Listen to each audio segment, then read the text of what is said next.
oppression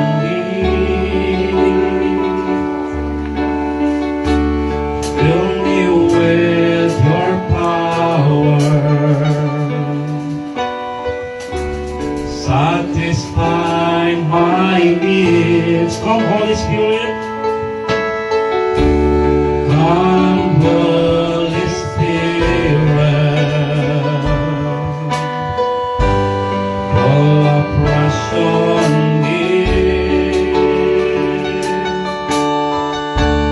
fill me with your power, satisfy my needs. Only you can make me whole. Only you can make me whole.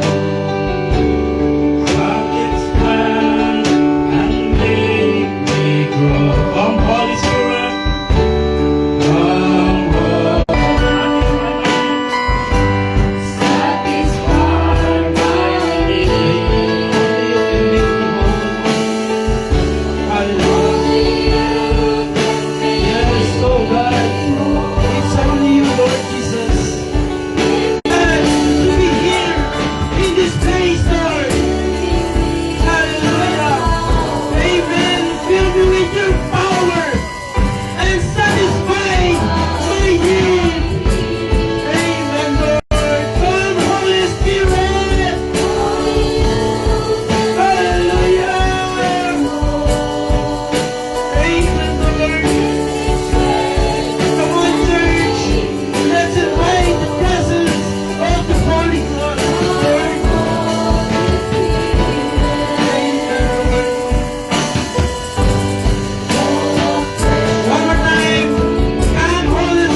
Thank you, Jesus, because we invite you, you are in this place. Because we invite your mighty power, your power is in this place. You said in your word, if you are in this place, healing in this place, miracle is in this place, Lord. We ask you to satisfy our needs, oh God. Open our hearts, Lord. Thank you so much, Lord, for the answer in every prayers in our heart, Lord. Thank you, Lord, in your mighty presence that is in this place, Lord Jesus. And that's all we need, Lord God. Thank you for your unconditional love to each everyone, Lord. Sa mga nabibigatan, salamat, Lord, because nandyan ang iyong yoke, oh God. Nagpapagaan sa bawat kabigatan namin nararanasan, Lord. Salamat sa iyong mga kasagutan, Panginoon, sa bawat problema na aming nararanasan. Once again, Lord, we ask you to open our hearts, Lord. Dalangin namin, Lord, i-ready mo kami na makinig ng iyong salita, Lord God. Ihanda mo ang aming mga puso't isipan na makinig ng iyong mga pangako, Panginoon. Gamitin mo po ako, Lord, as a channel of thy blessing, Lord. Upang pagpalayan ang iyong mga anak, Panginoon, sa oras na ito, use me, O God. I surrender my life unto you, Lord Jesus. You know me, search me, Lord. Hallelujah. I cannot do this by myself, but because you are in me, Lord, we can do this, Lord Jesus. Mapapakain natin ang iyong mga lingkod ng fresh manna. Fresh manna from above. Hallelujah. Salamat po na marami, Panginoon. Salamat sa inihanda mong pagkain namin spiritual. Dalangin namin ang mga pagkain ko na maging blessing sa bawat isa. Salamat, Lord. Lamang po aming samot dalangin sa iyong matamis na pangalan. In Jesus' mighty name we pray and everybody sing. Amen. Amen. Hallelujah. Kayo na po ay makakako mga kapatid. Amen. Bless po ba tayo mga kapatid sa mga awitan? Sa mga testimony? Amen. At kung na-bless tayo mga kapatid sa mga naunang activities, and ito ngayon yung pinaka-main activity, and I believe mabibless din tayo mga kapatid. Thank you, Lord. Amen. Sabi ni Mrs. kanina mga kapatid, nung nangyari po sa akin yun, that was February, many years ago. February, 3 years na mga kapatid. So meaning to say, 3 years na kung maraming nagsasabi sa akin na magpapastor ako. And higit pa doon mga kapatid, tagal na panahon. Sabi ng mga kaibigan ko na magpastor na ako, bigay ko na yung outreach ko sa iyo. Ikaw na yung mag-handle ko. Sabi ko hindi. Wala yan sa plano namin. But I was amazed kasi nandun pala yan sa plano ng Panginoon. But not in that specific church. Dahil meron palang prepare ang Lord na church. Kung hindi pa nabenta yung lupang yan, Brother Jerry, just wait for the right time. Kasi pag nabenta yan, the moment na hindi mo pa talaga kailangan, baka mawala lang yung pinagbentahan. But because the Lord prepared for something in that specific land na mabenta in the future, and God will make a way para mabenta yan in the future because God has a great plan. Kakailanganin mo yan.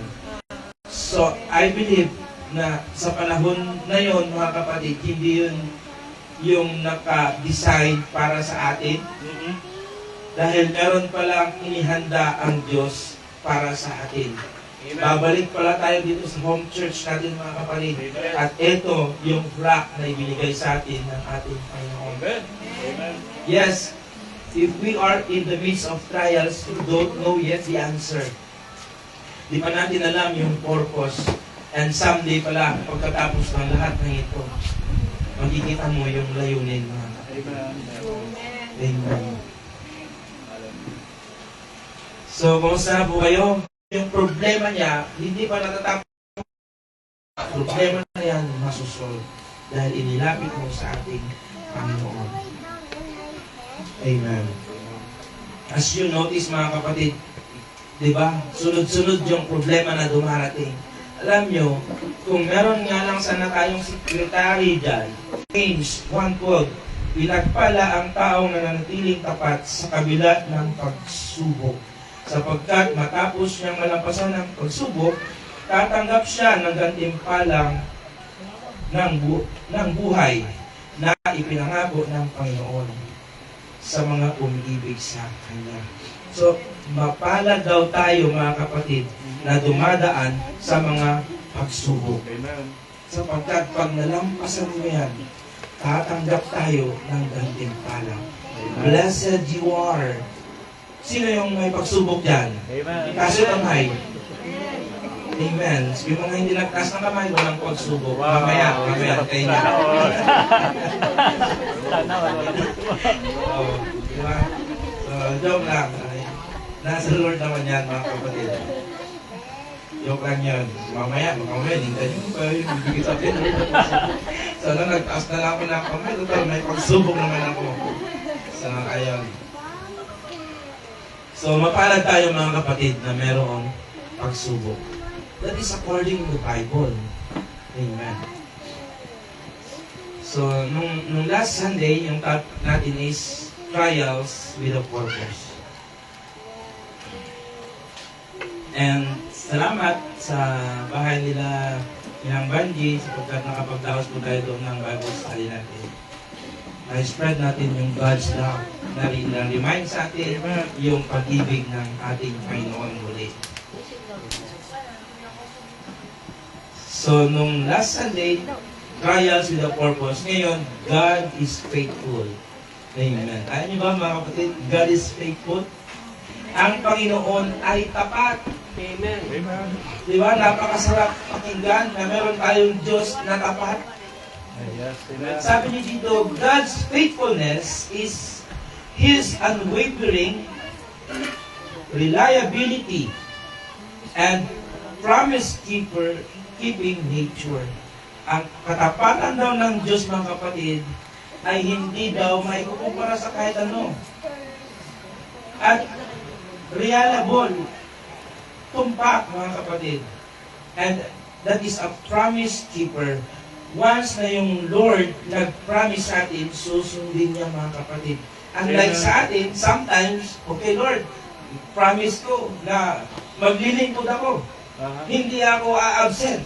Every Sunday, pupunta ako ng church. That's my promise. And every Sunday, hindi ko ako malilate. And ibibigay ko yung kinakailangan kong ibigay. That's your promise. Have you not noticed yan? Meron kang promise minsan sa Lord. But as you can see, as you observe yourself, yung promise na yan, yung pangako na yan, ay minsan hindi nasusunod. Why? Dahil mga kapatid, there is some circumstances in life na hindi natin kontrolado. What are those? For example, Brother Jerry, nag-travel ka, may bagyo. Pumunta ako, kasi nag-promise ako kay Lord. Pumunta ka, sige, sino mo yung bagyo? Pagdating mo ng Dagupan, may baha. Ano na to? Pinadaan mo yung mga truck, nauna, kaya siguro to. Yung problema, yung bahay pang natlig pa lang, natlig. Naku, Lord, paano na yung promise ko sa'yo? Kaya kong lumangoy, pero paano yung pamilya ko? Paano yung tricycle ko? Hindi ko yan mailalangoy. So, there are circumstances in life na hindi natin mabibigilan. What I'm trying to say is, even we promise unto the Lord, meron tayong pinangako sa Diyos, sometimes we fail. And there's nothing wrong with that. Hindi naman ibig sabihin, nangako ka sa Diyos is, dahil may bagyo, dahil ka talaga, nakoy, punta ka talaga, bahala na dyan, dahil meron ka pangako sa Diyos. Hindi naman ganun ang Diyos, mga kapatid. Yung Diyos natin is a loving God, and nakakaintindi ang ating Panginoon pinaglilingkuran. Hindi pwede yan. Kailangan gawin mo yan kasi nangako ka sa akin. Pero balance. Yes, hindi siya makapag-balance, mga kapatid. But one thing, I can say this to you. Pag yung Lord nangako, whatever happened, kakawin niya. Kahit may bagyo, kaya niyang tanggalin ang bagyo. Kasi God is in control.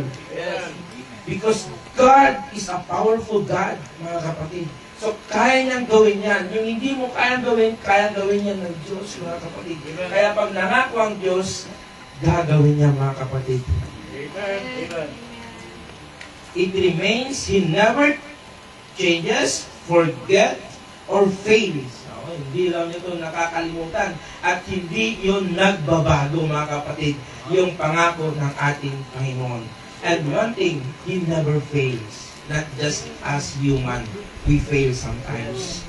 And even when humans are inconsistent, yun nga, yung kanina mga kapatid, God remains steadfastly. Even sometimes tayo ay hindi natin nasunod, ang pangako ng Diyos sa atin ay mananatili. Amen po ba, mga kapatid? Amen. Amen. So thank you, Lord. Can you say thank you, Lord? Thank you, Lord. Thank you, Lord. Dahil pag yung Lord nangako, gagawin niya. Amen. In Deuteronomy 7:9, now, therefore, that the Lord your God is God. He is faithful God. Amen. Yung ating Panginoong Diyos is a faithful God, mga kapatid. Keeping His covenant of love to 1,000 generations for those who love Him and keep His commandments. yung pangako daw ng ating Panginoon, mga kapatid, ay kanyang tinutupad in 1,000 generation. Sa maraming henerasyon, kung pang ilang henerasyon na tayo, marami pang mga darating na mga henerasyon. Kung yung ginawa ni Jesus Christ at the cross, mga kapatid, 2,000 years ago, yung kanyang tinubos yung ating mga kasalanan, that is effective forever.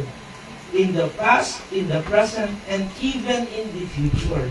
And wala po yan expiration, mga kapatid. Hindi katulad sa mga kinakain natin, sa mga gamit natin, sometimes may mga expiration yan.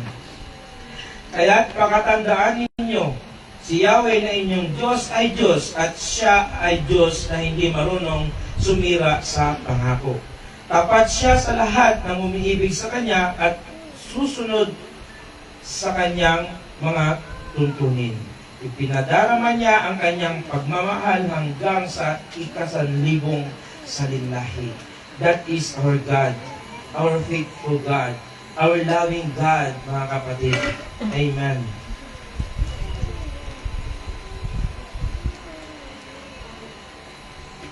Hindi yung kapag meron tayong nagawa, ay hindi niya nasusundin yung kanyang pangako sa atin. Dahil ang Diyos hindi naman nakabase sa atin, mga kapatid. Nakabase lang sa Kanya. Amen.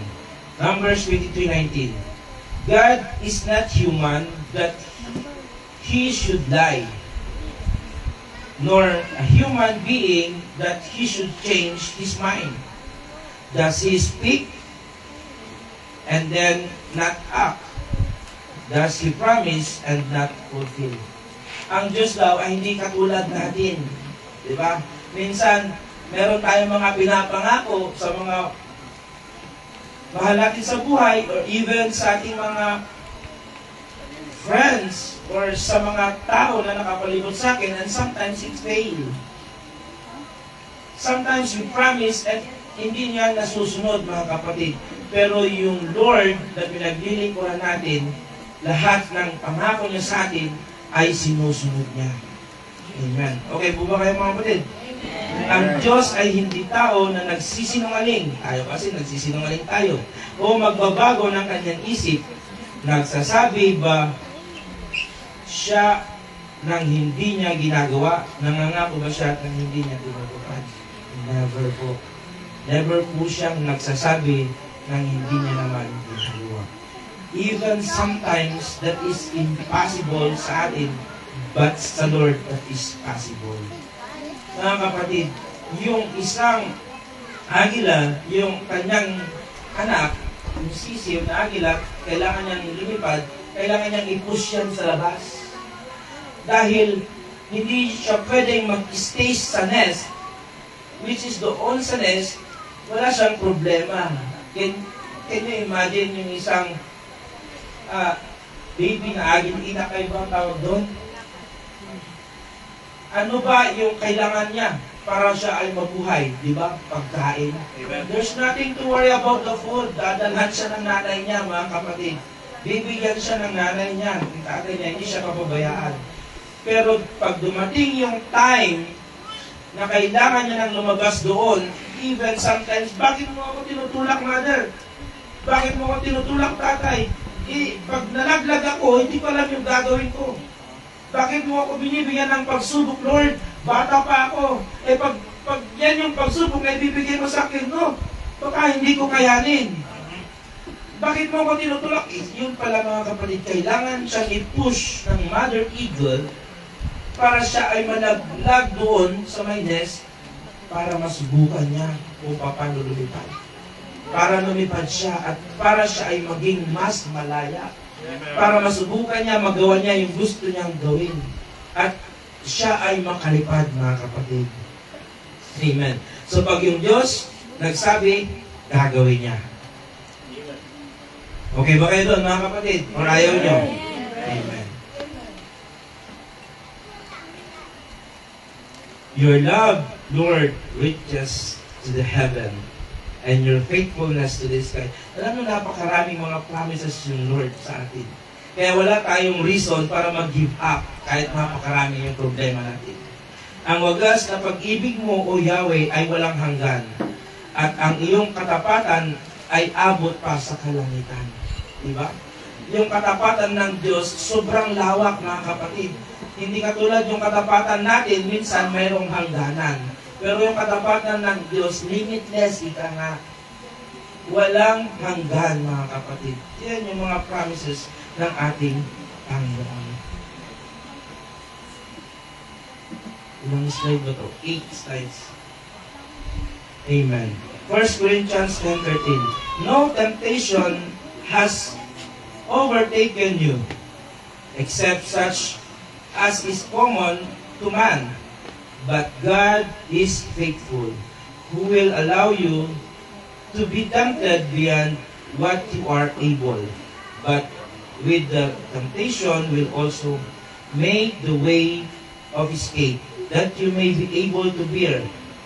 For all Christ followers of all time, the faithfulness of God is our source of successful enduring trials, temptation, and tribulation. God is faithful, and He is your clear landing place to escape temptation. Sabi sa Tagalog, wala pang pagsubok na dumating sa inyo na hindi naranasan ng ibang tao. Tapat ang Diyos at hindi niya ipapahintulot na kayo subukin ng higit pa sa inyong makakaya. Amen. So, mga kapatid, walang pagsubok na pinagdaanan natin na hindi pa pinagdaanan ng iba. Yung mga nararanasan natin, naranasan na ng iba. May scale, may mga mas bata pa na tao na na-involve sa ganyang klase ng incident. Dahil hindi naman natin alam yung aksidente, sabi nga, di ba? So, naranasan na rin yan ng iba. At sabi ng Lord, hindi kita bibigyan ng pagsubok na hindi mo kakayanin. Dahil alam ng Lord, pag hindi mo kinaya, magkukulaps ka. Kita niyo ba yung mga bridge, mga kapatid? May mga limit load yan. Yung mga sasakyan, may mga limit load yan. May mga capacity loading. Nilagyan niya ng engineer na gumawa niyan dahil alam niya na pag nag-over doon, bibigay yan. Hindi na yan magagamit ng maayos. Kahit na yung barko, mga kapatid. Di ba? Na-imagine mo ba na kapag sumobra yung pasahero, anong mangyayari? Brother Per, lulubog yung barko. Hindi naman yan lulutang pa doon sa ere, no? Hindi naman ganon. So, kahit din yung aeroplano, pag nasobra din yung load, kung alam ng mga engineer, ng mga architect, yung mga buildings na yan, kung alam nila yung mga appropriate na timbang, mga kapatid, kung alam nila how much more your God in heaven. Alam niya kung ano yung capacity mo. Alam niya yung ibinigay niya sa iyo, Brother Jerry, na pagsubok, ay kakayanin mo. Kaya ng anak ko to, magsusurvive ito. Tinistingin ko ito sapagkat alam ko na balang araw, siya pa rin ay maglilingkod sa akin. Pupurihin pa rin niya ako at hindi siya susuko. Hindi siya mawawala ng pag-asa dahil alam niya na meron siyang Diyos na lalapitan yun ay ako, sabi ng ating Panginoon. Hindi pwede na bigyan tayo ng Lord more than our capacity, mga kapatid. Magpupulaps tayo. Hindi natin kakayanin, mga kapatid. Magbibilang tayo ng poste sa labas.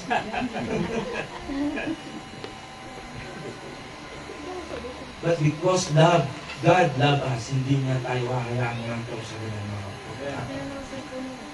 Amen. So, that's the message, mga kapatid. Hindi niya hahayaan na tayo ay mabigyan ng higit sa ating capacity. Amen. 2 Timothy 2:13. If we are faithless, He remains faithful. Kahit na minsan tayo, hindi na tayo faithful, ang Diyos faithful pa rin sa atin. Sabi ng Bible yan, mga kapatid, He cannot deny Himself. It is so encouraging to realize that God is who He is, regardless of who I am. God is faithful and He is even when I am not faithful. Even I am not faithful, God is faithful. Alam niyo, minsan kaya masyado na tayong bigat na bigat. Alam niyo ba kung ilang kilo po ito? Grams lang po ito. Sabi ng iba, walang 1 kilo, grams lang yan. Pero alam niyo mga kapatid, kung hahawakan ko ito na maghapon, mamaya bigat na ako. Sometimes, meron tayong mga problema na sobrang kapit natin sa problema. Hindi natin binibitawan yung problema. Dahil alam niyo, minsan hindi natin alam kung saan natin ito ilalagay. Gusto mong bitawan, pero hindi mo alam kung saan lalagay. So, kailangan mong ilagay doon sa tamang lagayan, mga kapatid. Yung problema na yan, ilagay mo kay Jesus para yung problema na yan ay gumaan, Brother Romulo. Dahil kung ikaw lang mismo yung magsusolusyon dyan, ang solusyon mo, hawakan mo lang. Maghapon, isang araw, 2 araw, isang buwan, mamaya hindi mo na may stretch yung kamay mo. Namanhid na. So, kailangan ilagak natin sa ating Panginoon. Yan yung kaibahan natin mga kapatid dahil meron tayong refuge, dahil meron tayong takbuhan na Diyos. So doon tayo tatakbo. Run closer to God, not go away to the Lord. Dahil alam natin, as a Christian mga kapatid, meron tayong Diyos na handang tumulong sa atin. Because that's the promise of the Lord. That even sometimes we are faithful, baka hindi niya ako tulungan kasi mali yung ginawa ko eh. Baka ayaw akong tulungan ng Diyos, di ba? Ganyan tayo minsan pag tumulong conditionally. Di ba? Yung mga kamag-anak natin minsan conditionally, hindi mo ako tinulungan yan eh. Nung panahon na ikaw yung masagana, humihingi ako ng tulong sa iyo, hindi mo ako tinulungan eh. Ganyan tayo eh, na mag-isip conditionally mga kapatid. Lalo pagka outside Christian world. Lalo pag wala kang Diyos. Kasi kung may Diyos ka, kahit hindi ka tinulungan ng alam mo, natutulong ka. Kasi yan yung sabi sa iyo ng ating Panginoon. Dahil yan yung pinapagawa sa iyo ng ating Panginoon. Even sometimes, mga kapatid, we feel guilty, come unto the Lord. Even sometimes, mga kapatid, akala natin hindi na tayo nararapat sa harapan ng Diyos. No. Huwag natin gamitin yung mga problema na yan para tayo ay lumayo sa Diyos. Huwag natin, minsan nagkasala tayo, di ba? Si Adan at si Eva, nung sila ay nagkasala, anong ginawa nila? Nagtago sila sa ating Panginoon. But still, hinanap sila ng ating Panginoon. Amen. Okay lang po ba kayo mga kapatid? Amen. Last verse na to. Praise be to God and Father of our Lord Jesus Christ, the Father of compassion and the God of all comfort, who comfort us in all our troubles. We have God the Father who comfort us, mga kapatid, so that we comfort those in any trouble with comfort we ourselves receive from God. Purihin ang Diyos at Ama ng ating Panginoong Jesucristo. Siya ang Ama ng kahabagan at Diyos ng lahat ng kaaliwan. Siya ang nagbibigay sa amin ng kaaliwan at sa lahat ng aming kahirapan. Ito ay upang maaliw namin silang mga nasa kahirapan sa pamamagitan ng kaaliwan na kung saan ay inaaliw kami ng Diyos. Ang Panginoon, ginagamit din tayo mga kapatid to comfort others. Amen. Yung pumunta ka doon, nagbisita ka lang, nakiupo ka lang doon, nag-sit-in ka lang, big help na yun mga kapatid. Yung kapatid mo na binisita mo, nakaramdam yan ng pag-ibig, nakaramdam yan ng kalakasan. Yung nangihina niyang spirit, mga kapatid, anong nangyari? Na-recharge yan because of you. Amen. Sino pong naka-experience niya ng mga ganyan, mga kapatid? Yung nangihina ka, and then binisita ka, and then ikaw ay lumakas. Dahil ibinahagi niya yung comforting spirit ng ating Panginoon. Amen. Naalala niyo ba, nung si Peter, mga kapatid, ay nandun siya sa may bangka. Dito na tayo nagtatapos. 11:40. Nung si Peter ay nandun sa bangka, mga kapatid, nakita niya si Jesus Christ na naglalakad sa ibabaw ng tubig. Alam niyo ba yung storya na yun, kayo mga young people? Ha? Yes. So, nung nakita niya si Jesus Christ na nasa ibabaw ng tubig, ang sinabi niya? Nakakita siya ng multo! May multo! Sabi ni Peter, mga kapatid. So, ano sabi ni Jesus Christ? Dito, multo. Ako ito. Sabi ni Jesus Christ. So, sabi ni Peter, kung ikaw yan, pwede rin ako maglakad dyan sa tubig. Yeah, sure. Tinawag niya, mga kapatid. So, si Peter ngayon ay naglakas loob. Sukat na. Kaya niya eh. Pati, pumunta siya. Pero, imagine the situation. May, yung alon, nandyan. Nandyan yung alon, mga kapatid. Talagang, hinahampas din sila ng alon. So, si Peter, sige nga, sukat. Bumaba siya sa bangka. Hindi. Talagang lumutang ako. Ayos. Di naglakad siya ganyan. Habang, medyo siguro mga kapatid, hindi stable yung pagtayo niya kasi hindi naman sa floor. Nasa dagat naman. So medyo nagganyan siguro siya. Pero okay ayos to. Nakakaiba to, mga kapatid. Nakaka-experience si Peter ng mga kakaibang bagay na never niyang na-experience. Alam niyo kung bakit? Kasi nakatuon siya kay Jesus Christ, mga kapatid. Imagine the situation. Nung nandun siya, okay to Lord, ayos. Ngayon, medyo nandyan yung alon, natasikan siya, mga kapatid. Ginabahan siya. Na-distract siya. Ito, okay na kanina. Tapos meron na naman. Ano, nangyari sa kanya? Lumubog siya, mga kapatid. Lumubog ngayon si Peter. Nagulat siya. Help me! Sabi niya.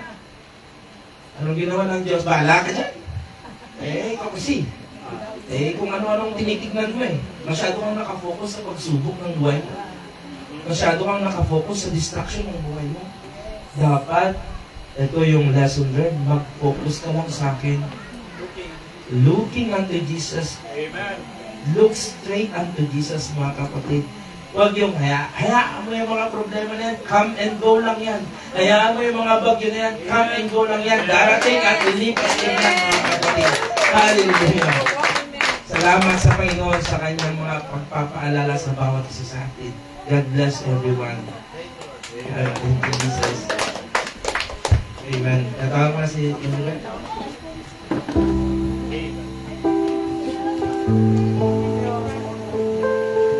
Amen. Thank you, Pastor, sa napakagandang mensahe. Amen. Huwag tayo mag-focus sa trials. Gamitin natin yung trials, gamitin natin yung pagsubok na stepping stone kung tayo nagiging malakas. Dahil kasama natin ang ating Diyos. Amen.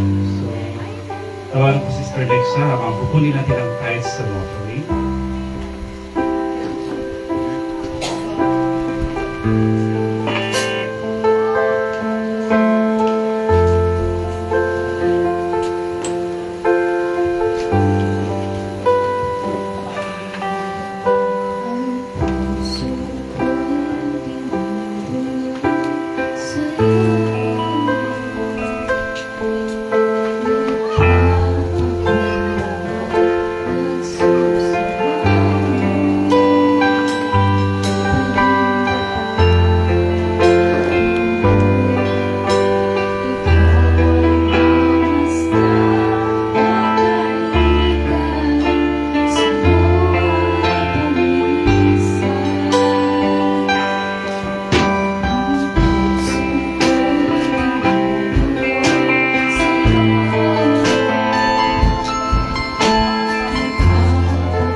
tayo'y imuko at manalangin sa ating Panginoon.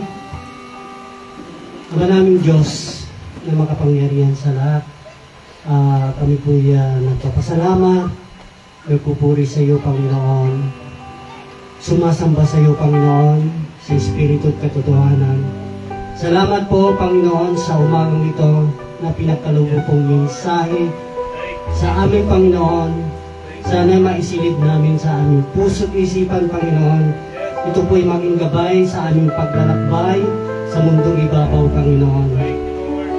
Gamitin mo po ito, Panginoon, upang kami ay manumbalik sa iyo, Panginoon, para lalo kami kumapit sa iyo, Panginoon.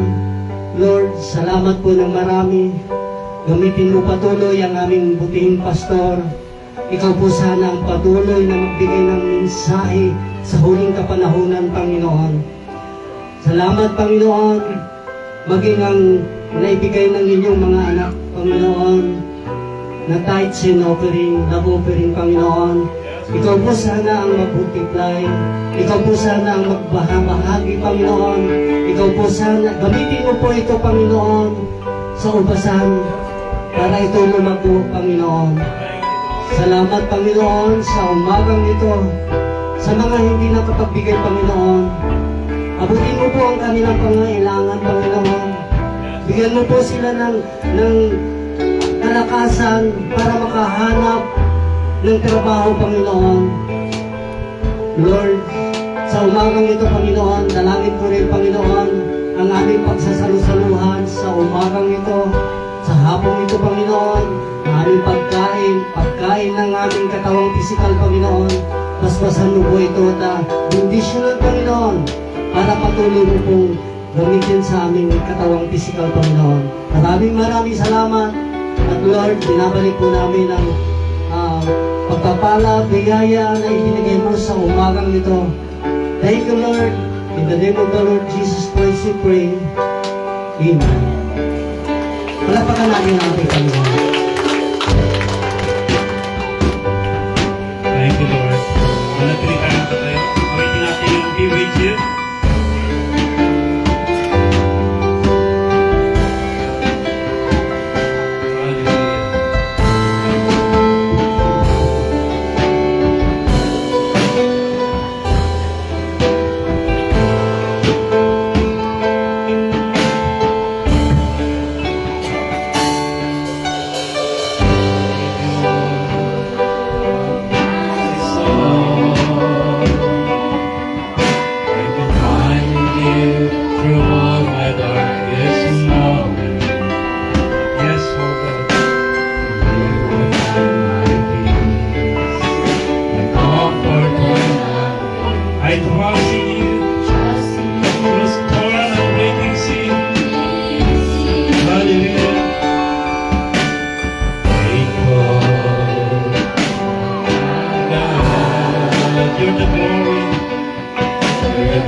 purihin natin ang ating mga kapatid na nagdaos ng kanilang arawan. Hallelujah. Let's bow our head. Yes. Father God, once more, Lord, Yes. we are here, Lord, to pray those brothers, Lord, na nagdaos ng kanilang mga arawan, Panginoon. Yes. Lord, salamat sa buhay ng kapatid na ito, Joshua. Salamat, Lord, sapagkat truly, O God, na siya ay patuloy mong ginaguide, Panginoon. Sa nagdaang buwan, taon ng kanyang buhay, ay nakita namin, Lord, yung dakilaan niya. And this year, Lord, ay nakasama namin siya sa iyong buhay. Dalangin namin, Lord, patuloy, bigyan mo po ang brother na ito, Panginoon, ng kalakasan upang ma-overcome niya ang mga problemang darating sa kanyang buhay. Dalangin namin patuloy, ipakita mo kung sino ka, Panginoon. Kung sino ka sa kanya, kung ano yung mga plano mo sa buhay niya, Lord God. Tulungan mo po siya, Lord, na kung ano man yung kamalian sa buhay niya, Panginoon, ay may correct na ito, Lord God. We pray by your mighty Holy Spirit, O God, na yung brother na ito ay patuloy patatagin mo, Lord Jesus. Pagkaloob mo yung kahilingan sa kanyang mga puso, Panginoon, at makita ka sa buhay ng brother na ito, Lord Jesus. Nakita namin, he is so willing, Lord, na maglingkod sa iyo. Willing siya na magpagamit, Panginoon. Kaya, Panginoon, dalangin namin, patuloy gamitin mo ang brother na ito. Naman yung nais mo sa buhay niya, so be it, O God. Provide mo, Lord, ang bawat pangangailangan niya. Dalangin namin, patuloy, laging gabay mo po siya saan man siya magpunta, Panginoon. At yung kalwalatian ay makita sa kanyang buhay, Lord God. Hallelujah. Salamat po ng marami, ganun din kay Brother Ezekiel, Lord. Batin po, Lord God, ang pinagdadaanan ng kabataan ito, Panginoon. Ang young people na ito, Lord Jesus. Lord, we pray that your mighty, mighty hands, O God, ang laging kumilos sa buhay niya, Panginoon. Dalangin namin, Lord, in every step, Panginoon, na gagawin niya ay nandyan ang iyong patnubay, Lord God. Dalangin namin patuloy, ilapit mo ang mga brother na ito sa iyong banal, Panginoon. Dalangin namin patuloy, gamitin mo ang mga brother na ito sa iyong ministry, Lord Jesus. Dalangin namin patuloy, pagkalabin mo ang kanilang mga puso, Panginoon, na maglingkod sa iyo ng tapat, Lord. Hallelujah. Salamat sa mga problema na binibigay mo, Lord, sapagkat diyan kami ay lumalakas. Dalangin namin, Lord, ang bawat problema yan ay malampasan namin ng may katatagan, Panginoon. Sapagkat sinabi mo sa iyong salita, mapalad ang mga taong nagdaranas ng mga pagsubok. Salamat, Lord, sa mga salita niya. Dalangin namin, anuman yung mga pangangailangan nila, Lord God, sa kanilang pag-aaral, Panginoon. I-provide mo ito, Panginoon. Salamat ng marami, maging ang bawat isang narito, Lord Jesus. We pray, may mga kabigatan, may mga problema sa buhay, Lord, at burden each everyone. Wala kang palalampasin, Panginoon. We pray, Lord, that you burden in every trials, in every aspect in our life, Lord Jesus. We need you, Lord. We need you to work in our life, Lord Jesus. Salamat po ng marami. Salamat sa gawain ito. Pinupuri ka namin, pinapasalamatan. In Jesus' mighty name we pray. And everybody say, God reign. Salamat, Lord, sa kanyang buhay. Munting bata, Panginoon. Gabayan mo ulit po siya, Panginoon. In Jesus' name we pray. Amen.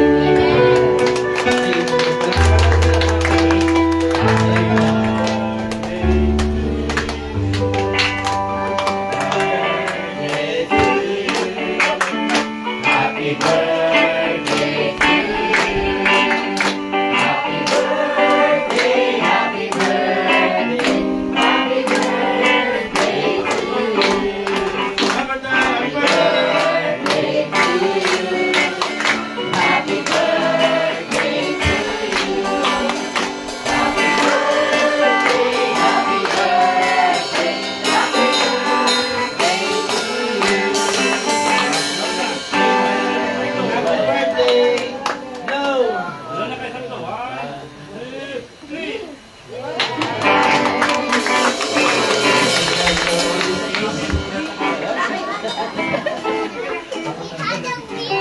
lahat.